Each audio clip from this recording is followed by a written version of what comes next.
नमस्कार साथियों, mathematics memory में आप सभी का बहुत स्वागत है। मैं हूं अतुल जायसवाल और एक नए सेशन के साथ आयु संबंध के कुछ सवालों पर फिर से आज हम चर्चा करने के लिए एकत्र हुए हैं।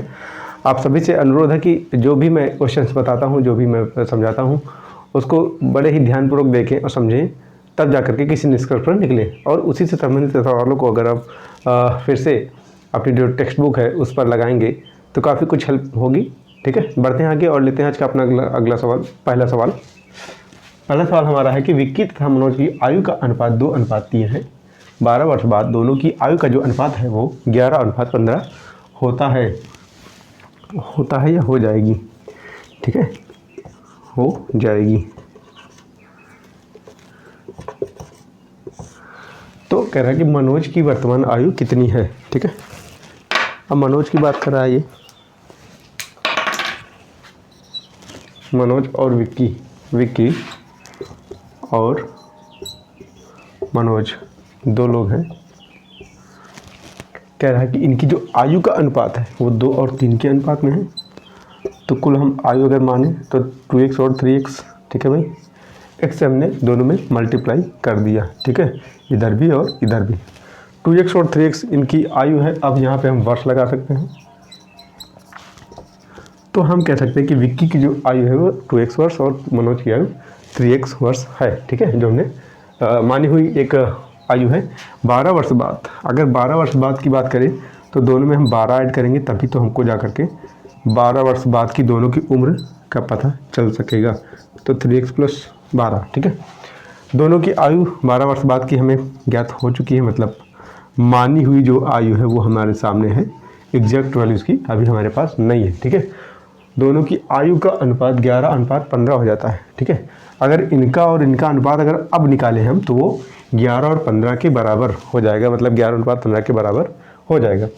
तो 2x + 12 3x + 12 बराबर 11:15, यानी कि 11/15 इतना हुआ भाई। अब कह रहा है कि मनोज की वर्तमान आयु क्या है।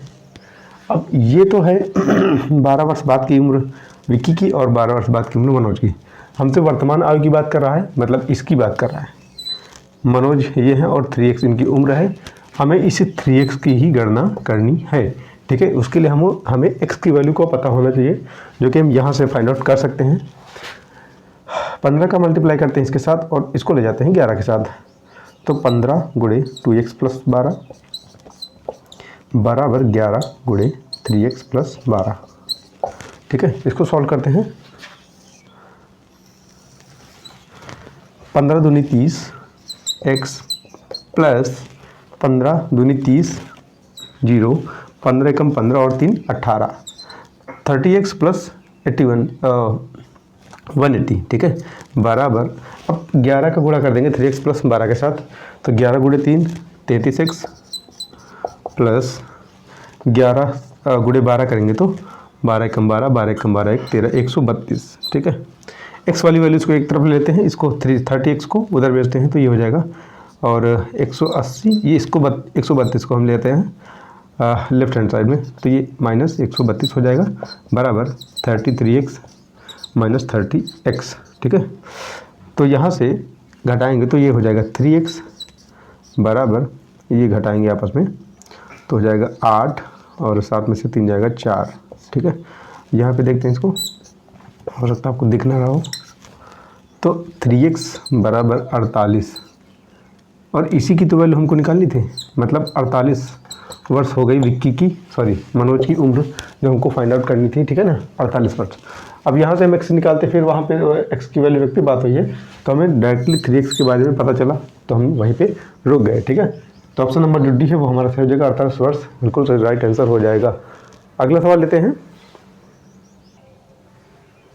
अगला सवाल हमारा है कि सचिन की आयु 40 वर्ष है और मनोज की आयु 60 वर्ष है। तो कितने वर्ष पहले उनकी आयु का अनुपात 3:5 था। ठीक है, एक सचिन है और दूसरे हैं मनोज।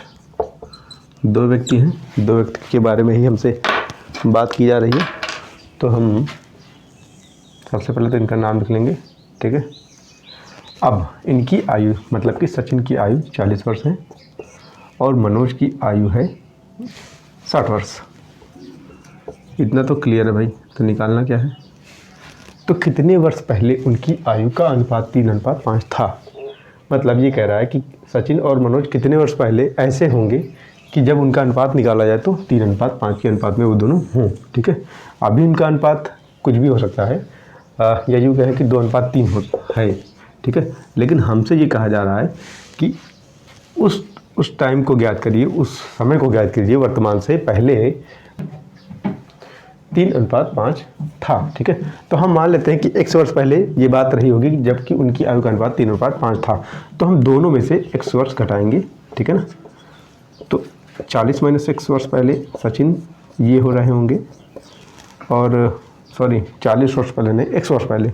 ठीक है, और ये जो मनोज है वो x वर्ष पहले 60 - x वर्ष के रहे होंगे। ठीक है भाई, तो अब इनके बारे में हमसे कहा जा रहा है कि अगर ऐसा था, अगर हम x घटाते हैं, मतलब कि एक मानी हुई संख्या जो कि हमको ज्ञात करनी है उसको घटाते हैं और ये मानते हैं कि अब ये बराबर होगा 3:5 के, तो उस कंडीशन में हम इसको इस रूप में लिखेंगे और सॉल्व करेंगे ताकि हमें x की वैल्यू पता हो, है ना, और x की ही वैल्यू हमारी अभिष्ट वैल्यू होगी जो कि हमको ज्ञात करनी थी।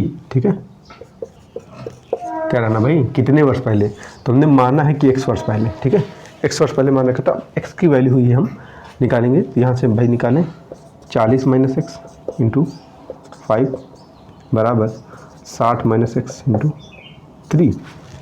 ठीक है, आगे बढ़ते हैं।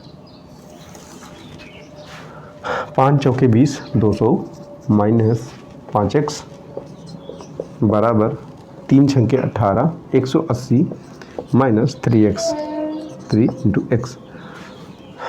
5x को उधर भेजते हैं, 180 को इधर ले आते हैं। 200 - 180 बराबर -3x प्लस, अब चूँकि ये माइनस में था तो पॉजिटिव हो जाएगा, प्लस में हो जाएगा 5x। यहाँ से इसको निकालेंगे 2x बराबर 200 में से 180 घटाएंगे तो 20 आएगा। ठीक है, x बराबर 20/2 बराबर 10। तो हम कह सकते हैं कि जो हमने x माना था उसकी वैल्यू 10 वर्ष है, और यही से हम ये कह सकते हैं कि 10 वर्ष पहले इनकी आयु, मतलब सचिन और मनोज की आयु का अनुपात 3:5 रहा होगा। ठीक है, तो ऑप्शन नंबर जो ए है वो हमारा तय हो जाएगा, 10 वर्ष पहले राइट आंसर हो जाएगा।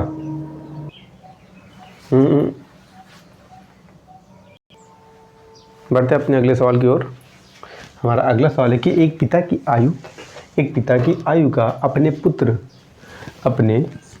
पुत्र की आयु से अनुपात 4:1 है। तो उनकी जो आयु का गुणनफल है वो 4 है, उनकी आयु का गुणनफल 196 है। तो 5 वर्ष बाद उनकी आयु का अनुपात कितना होगा। ठीक है, एक पिता है और उनका एक पुत्र है।